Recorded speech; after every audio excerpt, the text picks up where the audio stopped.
Salve! Como vão vocês, galera? Sejam muito bem-vindos ao Pray Podcast, o podcast evangélico mais abençoado do Brasil. Karina Bach, que se cuide, vamos alcançar. Inclusive, Karina, nosso sonho é entrevistar você. Vou marcar você aqui nesse corte aqui. Responde a gente aí, em nome de Jesus.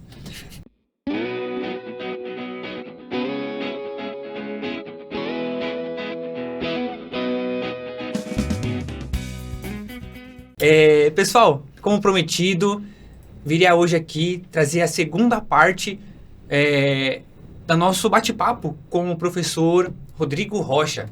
Hoje nós vamos abordar a escatologia e as 70 semanas de Daniel. Ok? Pastor Rodrigo. Amém, meu irmão. Mais uma vez a paz de Cristo Jesus, né? A todos os nossos irmãos que estão aí nos acompanhando. Falamos no bloco passado sobre a questão isso, mais política, mais né? política, uma coisa mais complexa assim a história. E aí a gente chegou na questão se era o fim dos tempos ou não. E a gente viu que temos que ficar atentos, mas pode ser apenas mais um infortúnio, posso te chamar assim? Sim. Sinceramente, é o que eu falei, eu não gosto muito de... A teoria é necessária. Tanto o que eu vou fazer aqui é teorizar. Teorizar com uma corrente teológica. Obviamente que eu tenho que ter uma base. E essa base precisa ser bíblica. Eu não posso simplesmente, com todo respeito, o amado irmão que o irmão citou, o presbítero que o irmão citou. Aliás, citou o título dele, não citou quem é, né? Isso que é importante frisar. Sim, Eu só vou recordar aqui mais ou menos qual que foi o ponto de vista, né? Certo. Eu trouxe 2 pontos de vista, né? O primeiro é de uma teóloga que ela traz uma conta, né? Que de Abraão, aliás, de Gênesis, né? Ali de Adão até Abraão, 2000 anos. De Abraão até Jesus, 2000 anos. E de Jesus até os tempos de hoje, mais 2000 anos. Então, tá 6.000 anos. Lá no ano 2000. Então, como um dia para Deus igual 1000 anos, 1000 anos igual um dia, estaremos no sexto dia. Antes de 2000, virou 2000, 7º dia. Então, seria já os tempos dos fins. Então, essa seria o primeiro comentário, a primeira conta.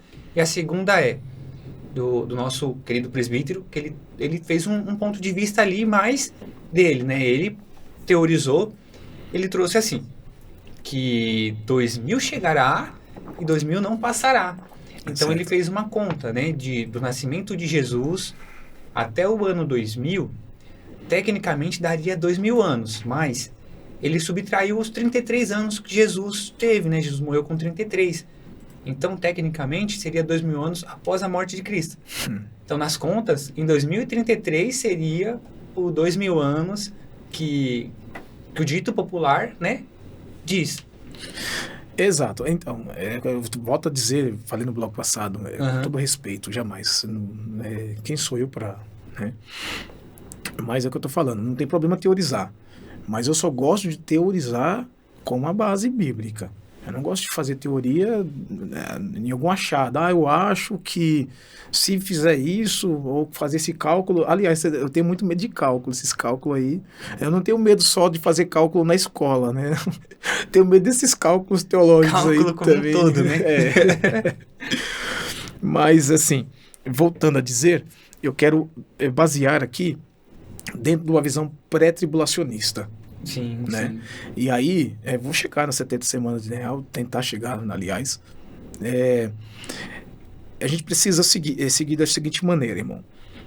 Baseado no pré-tribulacionismo, ou seja, na visão de que a igreja não passará a grande tribulação, a gente vai fazer uma interpretação do capítulo 24 de Mateus. Por quê? Eu vou estar lendo aqui alguns versículos, só para quem está em casa compreender aqui o meu ponto. Por quê? Por que Mateus 24? Porque Mateus 24 as pessoas leem o quê? Haverá fome, haverá pestes, terremotos e tal.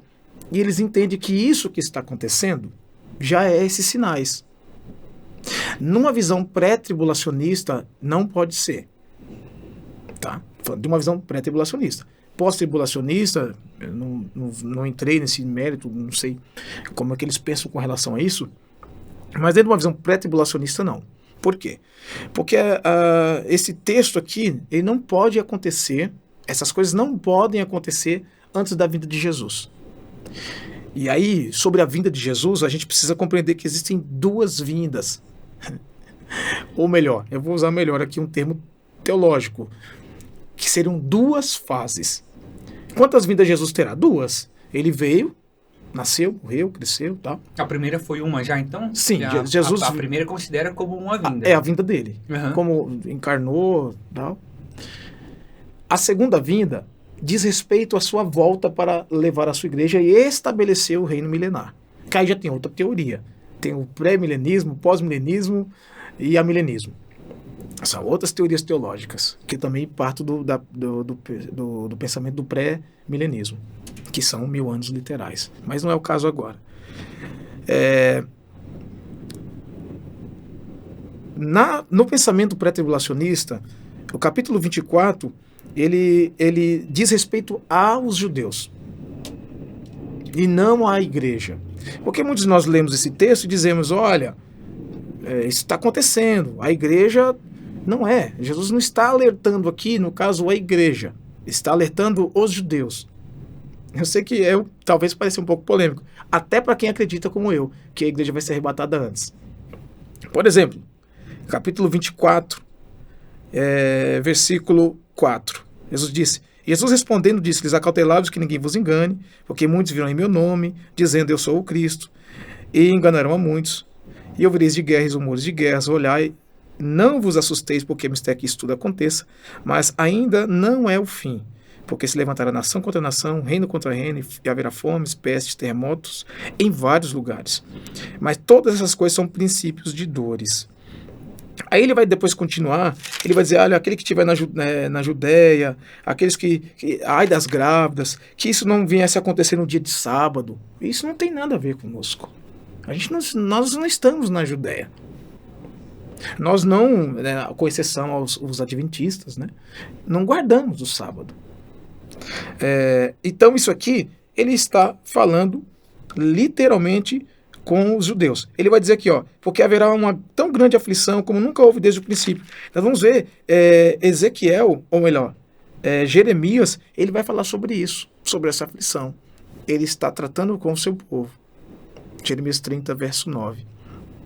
Então eu vou tentar aqui mostrar, por exemplo, dentro da visão pré-tribulacionista, a igreja será arrebatada, conforme capítulo 15. Agora eu vou usar bastante a Bíblia, porque agora a gente não vamos... Sim, por favor, pode ficar à vontade. Capítulo, não sei se a gente vai ficar lendo tudo, porque talvez não vamos ter tempo hábil. Sim, mas vamos lá. Dá uma resumida, mas traz aí exato, que o pessoal gosta mesmo. Essa é a ideia. Eis que vos escrevo um mistério, 15:51 de 1 Coríntios. Na verdade, nem todos dormiremos, mas todos seremos transformados num momento, num abrir e fechar de olhos, ante a última trombeta, porque a trombeta soará, e os mortos ressuscitarão incorruptíveis, e nós seremos transformados. Ele vai continuar aqui, falando com relação à morte e tal. Então, Paulo aqui apresenta o arrebatamento da igreja. E isso está em consonância com Tessalonicenses. Quem gosta de escatologia, certamente já leu muitos esses textos aqui. Aliás, foi uma matéria assim, que eu teve uma época assim, que eu gostava bastante, me debruçava bastante sobre esse assunto aqui. Capítulo 4 de 1 Tessalonicenses diz assim, versículo 16, capítulo 4, 16. Porque o mesmo Senhor descerá do céu com alarido e com voz de arcanjo, com trombeta de Deus. E os que morreram em Cristo ressuscitarão primeiro. Depois nós, o que ficarmos vivos, seremos arrebatados juntamente com ele nas nuvens a encontrar o Senhor nos ares, assim estaremos sempre com o Senhor. Olha o que o texto está dizendo. Alguns interpretam esse versículo dizendo, os mortos estarão primeiro. Alguns acreditam que, ou seja, os que morreram em Cristo vão ressuscitar, vão subir, e eles vão chegar lá primeiro. Não é isso. Então diz, eles mortos estarão primeiro. Primeiro o quê? Primeiro que os ímpios. Os mortos em Cristo ressuscitarão primeiro que os ímpios. Então, os mortos que cita não é literalmente os que já morreram. Seria, no caso, os... Falando de todas as pessoas? Seria não. Os que morreram para o mundo, talvez? Não, aqui não morreram. Não, sim, morreram mesmo. São Paulo, Tiago, João, morreram. Sim, é morte literal. Eles vão ressuscitar primeiro, mas primeiro que o quê? Primeiro que os ímpios. Porque os ímpios vão ressuscitar na segunda ressurreição, que é para condenação. Entendi. Entendeu? A primeira ressurreição, aliás, a primeira ressurreição também é uma nomenclatura. Ele vai dizer aqui, lá na frente, depois da grande tribulação, há uma ressurreição lá. E ele diz, e esses fazem parte da primeira ressurreição também. Então não é uma questão só de ordem, tá? É como a vinda de Jesus. Segunda vinda é um título, porque ela acontece, na nossa visão, em duas fases. No arrebatamento, nesse momento aqui. Então, ressuscitarão primeiro, e nós, porque Paulo também não queria morrer, isso que diz nós que estivermos vivos, ele queria que estivesse vivo na vinda de Jesus, seremos arrebatados juntamente com eles, ao encontrar com o Senhor nos ares. Então, veja, os mortos em Cristo, mais os que estão vivos, que serão transformados, glorificados, como diz lá no capítulo 15 de Coríntios, vão subir juntamente com os que morreram e vão agora receber um novo corpo, né? Aí tem a questão das bodas do cordeiro, não vamos entrar nisso. Haverá um tribunal também, a igreja passará por um tribunal, que é chamado Tribunal de Cristo. Vão ser julgadas ali as obras. Paulo diz que ele fala lá de 6 elementos, né? Pedras preciosas, ouro e prata, né? E em outro momento ele fala de feno, palha e madeira, ou seja, as que simbolizam as obras más que vão se consumir, e as obras boas simbolizadas pelas pedras preciosas ali. Então ele está dizendo que mesmo que você não tenha nenhuma pedra preciosa, ele diz lá, o mesmo será salvo como que pelo fogo. Aí eu tenho uma ilustração com relação a isso. É como se você chegasse em casa e, Deus livre, queimou, pegou fogo em tudo. Você perdeu tudo, mas você está salvo. Sim, então, o tribunal de Cristo não quer dizer que o crente vai subir lá, Jesus vai julgar ele. Não vai ter obras, tantas obras. Você não fez obra nenhuma, desce. Não vai ter isso. Ele subiu, ele está salvo. Está salvo. Ele pode não receber galardão, que aí é uma outra discussão, o que é galardão, tal. Enfim, esse é o processo que acontece com a igreja. Ela é arrebatada e ela vai passar pelo tribunal e passar a questão das bodas do cordeiro. Agora entra no que o irmão está dizendo, né, que a gente está querendo dizer aqui. O período, o que acontece aqui embaixo. O que acontece aqui embaixo, aí está relacionado com as 70 semanas de Daniel, que está lá no capítulo 19, não é isso? Não, 19, capítulo 9 de Daniel. Isso, 9 e 9:24 em diante. Ele vai lá, 70 semanas estão determinadas sobre o teu povo. Veja que ele está falando vai falar da tribulação aqui na frente. Então essas semanas estão determinadas sobre quem? Sobre o povo de Deus, sobre Israel. Não é sobre a igreja. Então a tribulação, ela não tem a ver com a igreja, ela tem a ver com Israel. É uma maneira de Deus tratar Israel. É uma maneira de Deus resgatar Israel. A tribulação será uma ferramenta de Deus para que isso aconteça. Então, o que acontece? As 70 semanas, a gente chama de semanas, mas na verdade o texto original não seria semanas. Ele fala 77 estão determinadas. Então, 7 o quê? Por quê que a gente fala isso? Porque se você colocar lá 70 semanas, vamos interpretar em literais, semanas, então já se passaram essas 70 semanas, entende? O que nós vamos ver no texto, que são 70 setes. 7 o quê? 70, nós interpretamos como anos. Cada 7 é 7 anos. Então, 69 semanas, vamos colocar, e 69 7 eles se cumpriram. Aliás, eu queria aqui eu não sei se vocês vão encontrar esse livro. Tem uma fala que diz lá que os melhores perfumes estão nos menores frascos, né? Frascos, isso. Já viu isso aí? Já eu tenho livros lá que não dá para ler. Você começa a ler. Inclusive, eu gostaria de comentar que aquela sua biblioteca na sua casa lá é uma coisa linda demais, né? Você faz até indicação de livros, né? Sim. É verdade. Isso é incrível. E ali eu vi que eu mesmo tenho uma dificuldade, assim, para ler tantos livros. A minha biblioteca em casa, assim, minha coleção de livros, é assim, ó. É um nicho pequenininho. Né? E ali eu não li nada. Li nada. Pesquisei em alguns ali, mas pegar de capa a capa mesmo, foi no máximo 1 ou 2. Que é o fininho, né? Mas, assim... É admirável o quanto que você estuda, né? É muita coisa mesmo, aqueles livros lá. Então, imagino que esse livro que você leu aí, pequenininho, que vai ter aí um tesouro muito grande nele, foi um achado, né? Exatamente. Primeiro aqui, já vou responder aqui por atacado, porque todas as pessoas que vão na minha casa, aí eles olham a biblioteca e falam, poxa, você leu tudo isso aqui? Aí eu falo, não. Aí a pessoa fica decepcionada, mas por que você tem tanto livro se você não leu? Só para, né? Porque assim, existem livros que são livros de consultas. Você tem livros, tem enciclopédia bíblica, você tem dicionário bíblico, você tem comentários bíblicos. Então você lê ali para consultar. Agora é claro que existem livros que você lê de capa a capa, né? Você tem que ler ele 1 até 2, 3 vezes, né? Tem livros que são maravilhosos de se ler. Aliás, eu não leio, assim, obviamente minha paixão, 90% dos meus livros são livros de teologia, relacionado à Bíblia, né? Relacionado a essas coisas. Mas eu tenho livros lá também relacionados à filosofia, relacionado como chama?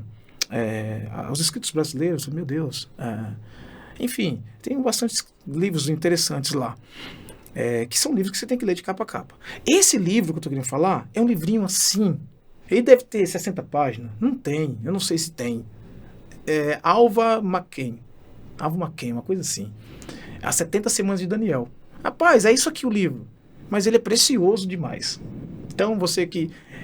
depois a gente pode até colocar, depois mandar o link, com a foto, não sei o nome direitinho. Sim, eu vou colocar ele na edição aqui na tela. Aqui. Isso, boa, eu vou te mandar. Aqui, ó. Vou colocar ele aí. Vocês... comprem, pesquisem. Irmão, que livrinho terrível. Você que tem curiosidade de ler sobre o assunto, 70 Semanas de Daniel, ele dá cálculo, ele explica o momento que Jesus entra na cidade, que começa a contagem. É sensacional.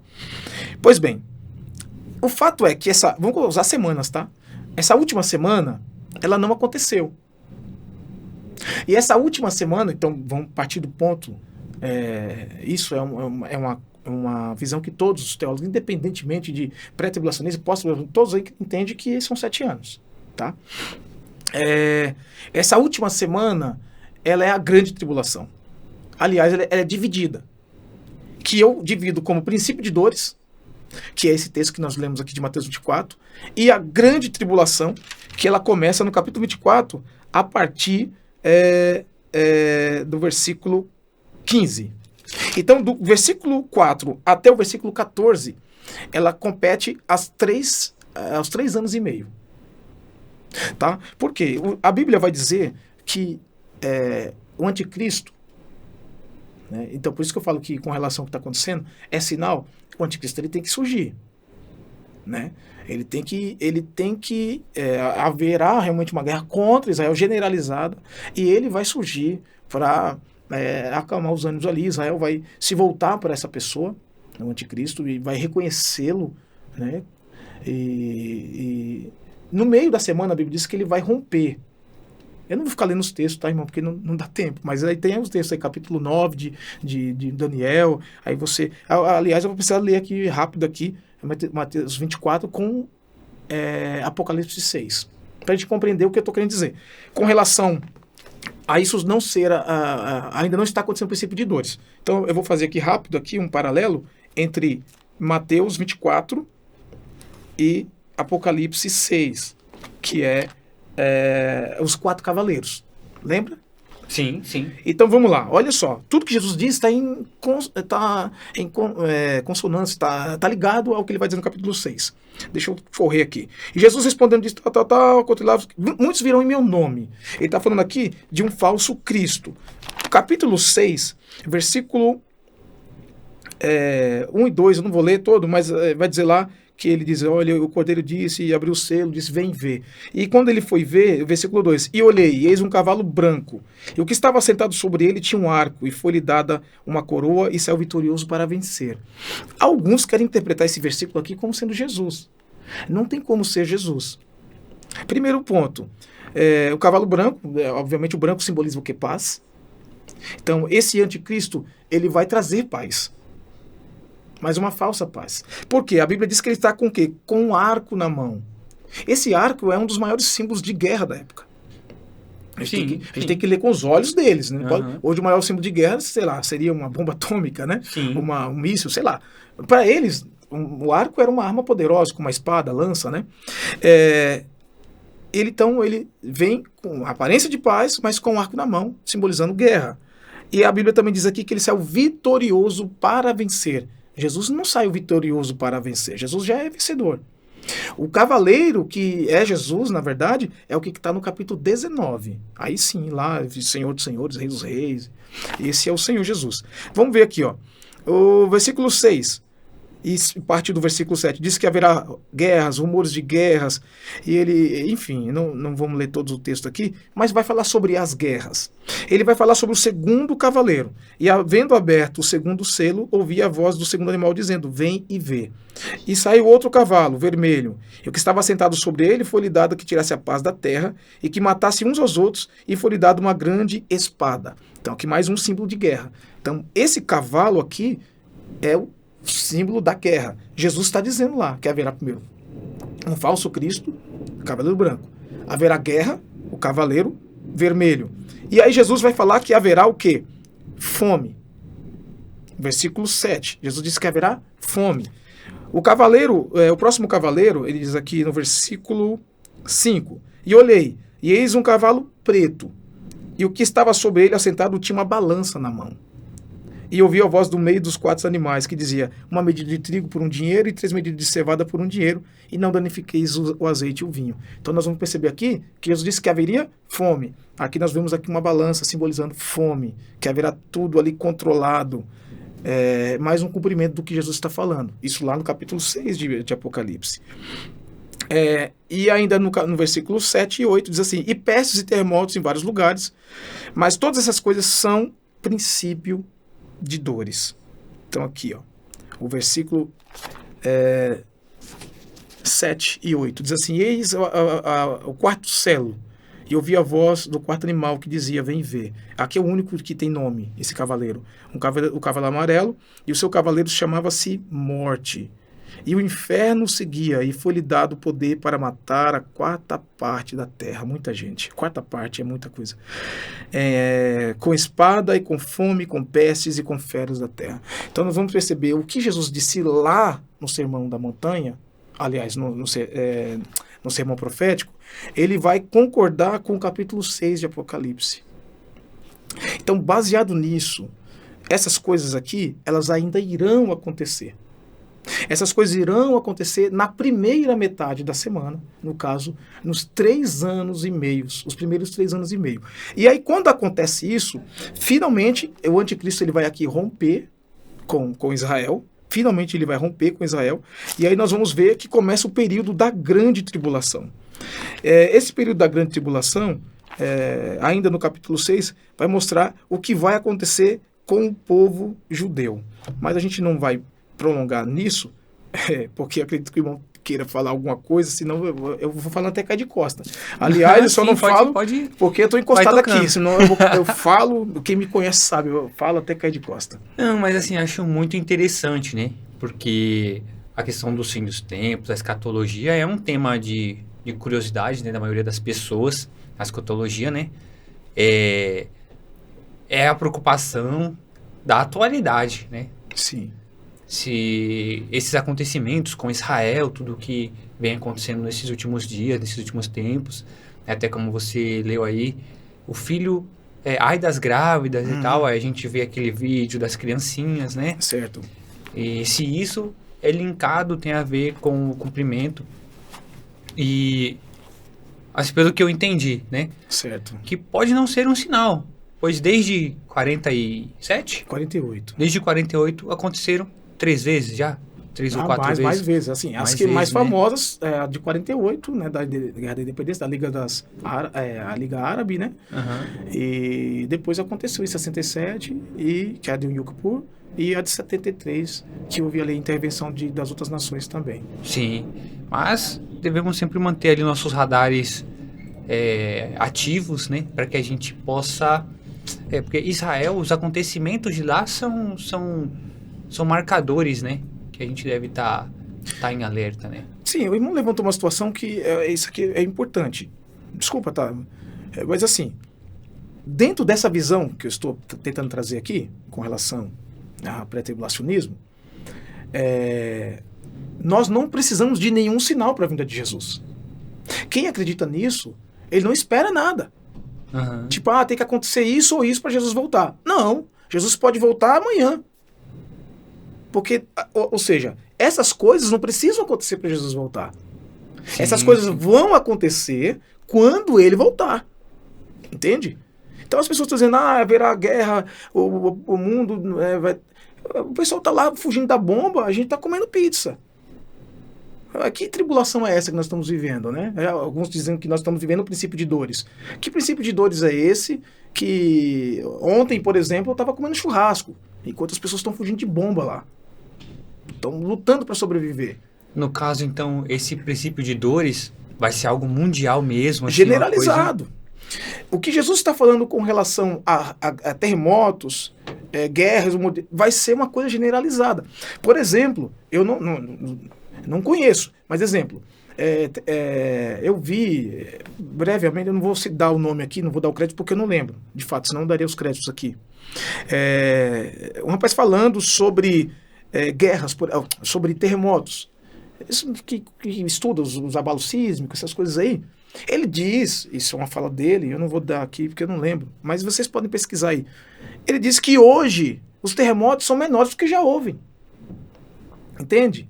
Então, mamãe, claro que tem mais terremoto hoje. Não. O que acontece hoje é que nós temos informação. Antigamente acontecia um terremoto na Índia, lá ninguém sabia. Você está aqui do outro lado, como você vai saber? Para chegar uma carta aqui era mesmo, tinha que atravessar de barco. Né? Então, assim, aconteciam coisas em vários lugares do mundo que ninguém nunca soube. Então, os estudos dessas pessoas apontam que houve mais abalos sísmicos no passado do que hoje. A diferença é que acontece um tremor em qualquer lugar do mundo e imediatamente você recebe aqui. Sim, sim. Então, você tem conhecimento daquilo naquele momento. Aconteceu lá, você já está vendo aqui. Caiu um prédio lá, as torres gêmeas, né, foram atingidas, as pessoas viam ao vivo. A segunda torre sendo atingida, viram ao vivo na TV. Ao vivo, sim. Entende por quê? Porque hoje existe a tecnologia que nos proporciona essa facilidade de ter essa informação. Mas não significa que hoje exista mais, segundo esse estudioso, exista mais abalo sísmico do que já houve. Então, quando Jesus disse que haverá terremotos, rumores e tal, será numa escala avassaladora. E isso em várias partes do mundo. Não vai haver guerra, por exemplo, só lá em Israel, vai haver guerra em várias partes do mundo.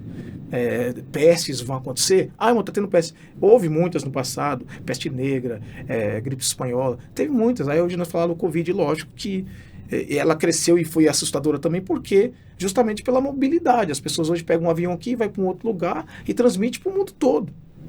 Antigamente ela ficava mais concentrada, né? Mas sempre houve peste, mas haverá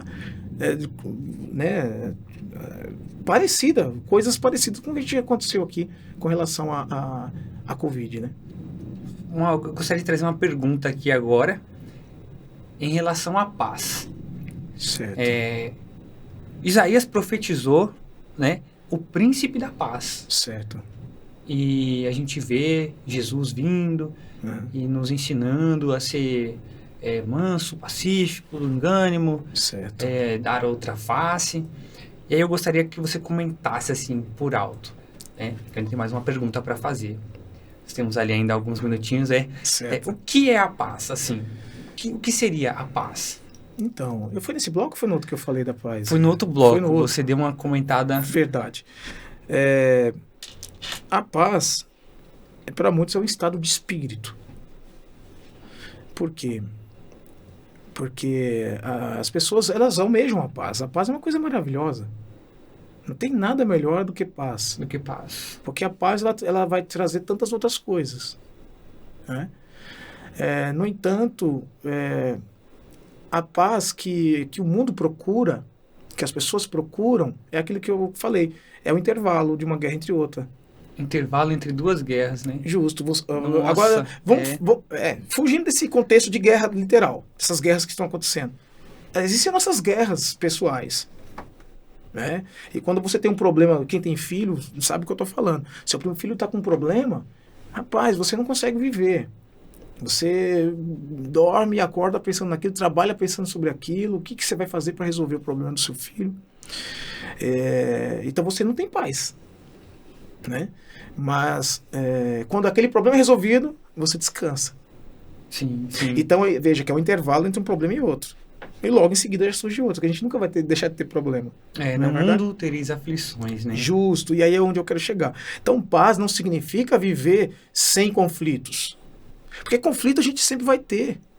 Conflitos profissionais, conflitos emocionais, conflitos na área da família, conjugal, conflitos profissionais, conflitos de todas as espécies, né? Que você está ali às vezes esperando, coisas que você não espera. Acontecem coisas terríveis na nossa vida. Então a gente nunca vai deixar de ser fustigado, de passar por situações da vida. No entanto, ainda assim nós podemos ter paz. É o que Jesus, eu citei já, né? Deixo-vos a minha paz. A minha paz eu vos dou. Não a dou como o mundo a dá. Então, assim, a paz de Cristo. Jesus sempre transmitiu paz. Os apóstolos estavam atribulados com a morte dele. E Jesus, quando apareceu, e aí tinha uma discussão, né, ali. Olha, Jesus morreu. Não ressuscitou. Não, eu não acredito. Perdão. E aí o que acontece? A Bíblia diz que Jesus aparece no meio e diz, paz seja convosco. Então, a paz que excede todo entendimento, ela provém de Jesus. Então você consegue olhar pessoas que têm problemas maiores que o nosso, dificuldades terríveis, mas é uma pessoa que transmite paz. Aliás, teve uma situação por esses dias assim, muito triste, muito pesada. A perda de uma mãe, de um pai, perder uma filha. E teve uma imagem da mãe que chegou até mim. E eu olhei para ela, e depois pessoalmente, né? O olhar dela transmitia paz. Eu fiquei me imaginando no lugar dela. Falei, meu Deus, eu não tenho estrutura, Senhor. Eu não tenho condição de viver uma situação dessa. Mas ela, um olhar sereno. E eu entendi que aquilo era Cristo na vida dela.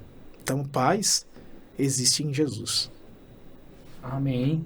Glória a Deus. A última perguntinha, Certo. só pra gente, é muito semelhante, é sobre a felicidade. Tá. E a felicidade? Então, é uma coisa que eu parei já para pensar muito. Aliás, eu penso muito sobre isso. Uhum. Mas assim, para alguns a felicidade não existe. Por senso comum, a felicidade é uma conquista independente. Seja uma conquista financeira, uma conquista amorosa, uma conquista profissional, enfim, uma conquista. Aliás, às vezes é uma conquista de alguém, né, de um filho, da esposa, do marido, um amigo, né, conquistou e você fica feliz. Mas a felicidade, em termos gerais, assim, no senso comum, é isso. Mas se a gente analisar alguns pensadores, eles não vão analisar tão friamente assim. A felicidade, ela está ligada a, por exemplo, eu vou usar aqui Spinoza. Tem tantos outros que falaram algumas coisas, mas Spinoza ele tem uma expressão muito interessante com relação à felicidade. Ele vai dizer que felicidade é ganho de potência. O que é isso? O que é ganho de potência? Ganho de potência, eu sempre... Aliás, eu falei que eu comi carne ontem. Eu gosto de carne. Gosto muito de carne. Os irmãos que me conhecem sabem. Aquele bife, né, com aquela gordurinha. E aí você come ele pela primeira vez, é uma sensação. Você está com fome, você quer uma coisa que você gosta. É uma sensação maravilhosa. O segundo pedaço ainda é muito bom. O terceiro pedaço é bom, mas já não é tão bom como o primeiro. Uhum. O quarto... Faz sentido, eu já tô entendendo. Olha, já não quero mais Ou ali. seja, aquela carne parou de produzir ganho de potência em mim. Uhum. Aí eu preciso de um novo ganho de potência. O que é? Um sorvete, que eu também gosto, ou um açaí. Aí eu, poxa, não, agora sim. Eu não aguento mais olhar a carne, porque ela deixou de ter ganho de potência. Mas aí eu vou lá no açaí e me maravilho, até chegar ao mesmo ponto que aconteceu com a carne. Perfeito. Então, assim, a felicidade, ela dentro da visão de Spinoza é um ganho de potência. Para Aristóteles é você fazer bem alguma coisa. Lógico que ele usa termos técnicos lá, bem difíceis, mas ele é mais ou menos isso. É você fazer bem uma coisa. Quando você faz bem alguma coisa, você está feliz. Então, quanto mais você faz bem aquilo que você gosta, mais você se torna feliz. Para o Schopenhauer, que alguns chamam ele de pessimista, né? Aliás, a filosofia dele é bem complexa mesmo com relação a isso, e pode-se dizer que é o pai de Nietzsche, né? Que é aquele que disse a frase Deus está morto. Ele de fato era um ateu, assim como a Nietzsche, a Schopenhauer também. Ele vai dizer que a felicidade você dificilmente encontrará em si mesmo, mas de maneira alguma encontrará em outro lugar. Ou seja, a felicidade você encontra em você. Isso na visão dele. Então, na minha visão, a felicidade existe em Cristo. Então, ela não está no senso comum, que é no dia a dia. Essas coisas são passageiras, funestas. Não está só no ganho de potência, porque também passa. Não está em mim, como disse Schopenhauer, mas ela está em Cristo. E a nossa felicidade está baseada na eternidade, e não no presente. Por isso que Jesus disse, olha, o mundo agora se alegra e você sente tristeza. Mas outra vez eu vos verei, e vocês vão se alegrar. E a vossa alegria ninguém tirará. Então a alegria, novamente, assim como a paz, ela está em Deus. Está em Jesus. Maravilha, pastor. Muito obrigado. Foi assim, um ganho de conhecimento aqui imenso, né? Sou muito grato por o senhor ter vindo, aceitado o nosso convite, estar aqui, né? Agradeço desde já também a todos que estão nos acompanhando. Peço para que vocês sigam, né? Ouçam e sigam as orientações aqui do professor Rodrigo Rocha. Meditem, façam anotações, é muito importante para vocês. Querem fazer nós aqui feliz? Então, desce seu tapa aí no like, compartilha, comenta, e nós ficaremos radiantes aqui. Então, gostaria de agradecer, né, a UC Filmes, gostaria de agradecer a Inovare, que tem nos apoiado também na realização, né, desse sonho, né? Nós estamos aqui falando da palavra de Deus, juntamente com o homem de Deus aqui, o pastor Rodrigo Rocha. Quer fazer os agradecimentos? Sem dúvida. Eu primeiro agradecer a Deus, né, por essa oportunidade. Agradecer ao irmão pela coragem, né, de nos trazer aqui, ter apostado na gente. A gente se conheceu assim de maneira bem rápida, né, e nasceu essa oportunidade de nós estarmos aqui. Então, quero agradecer ao irmão pela oportunidade. Amém. Agradecer a todos os meus irmãos que me incentivaram, eles me incentivaram a iniciar essas questões também de trabalho de mídias sociais. Aliás, se vocês puderem seguir lá, vocês vão ver lá que meu Instagram é novo, Facebook é novo, até TikTok eu critiquei tanto, irmão. Mas é que eu tinha uma visão bem truncada com relação a isso, mas hoje eu percebo que é uma ferramenta. Aliás, Jesus disse para pregar nos telhados. Eu entendo que essas ferramentas são ferramentas para você pregar no telhado. Então, quem puder seguir lá, deixa aí na descrição, eu não sei nem como é que faz. Vou deixar tudo aqui na descrição, todas as redes sociais, e o contato também, se o pastor quiser, assim, por e-mail, telefone, certo. Enfim, que ele nos autorizar, vai estar aqui na descrição. Desce lá, segue o pastor, fortalece lá o homem de Deus, que Deus vai de abençoar a vida de vocês. Justo. Aí não tem muito conteúdo, mas vou colocar bastante conteúdo lá. Agora tem que colocar aí, o pessoal vai lá. Vou pôr. Pessoal, muito obrigado pelo seu acesso e até mais. Tchau, tchau.